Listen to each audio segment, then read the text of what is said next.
Hi moms, we're all well into this lockdown by now, and I think we can all agree these are deeply unsettling times. Nobody can tell us what the next few months or weeks look like and what the long-term effects of this pandemic are going to be.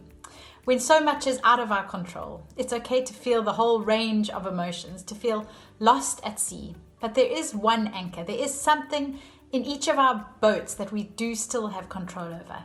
And that's how we choose to respond to this crisis. Unless you're high up in government, I'm guessing like me, you don't have much control about what's going on out there. But you do have the most control about what's happening in here. Now, if that sounds a bit pie in the sky, let me bring it down to earth and give you some very practical handles to help bring a little meaning into the mayhem we're all experiencing at the moment. Firstly, to get through this time with your sanity somewhat intact, you need to change the way you see this lockdown. You're not stuck at home, you're safe at home.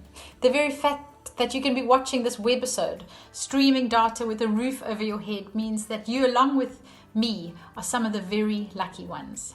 All over the world, there are millions of people that aren't as fortunate as us. So as tough as this time is, and I know it is tough, let's remember that we are not stuck at home.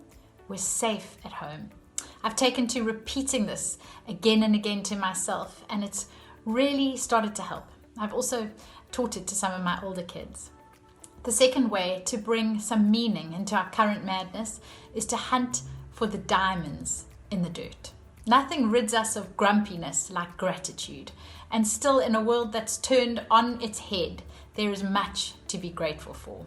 For most of us, we're safe at home with our loved ones, and although they might drive us crazy, they're with us and they're ours, and that's what really matters. Inspired by a book called 1,000 Gifts that I've recently read, I've taken to writing down what I'm grateful for every day.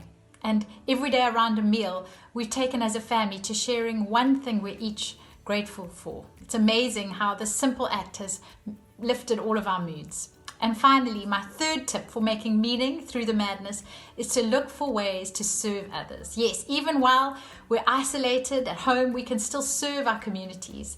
Maybe it's through sending encouraging messages to those on the front line, or those you may know who might be battling with particular isolation and loneliness during this time. Of course, the very act of staying at home is our most important way of serving and loving others. Let's choose to see it as that, an act of love, not one of obligation.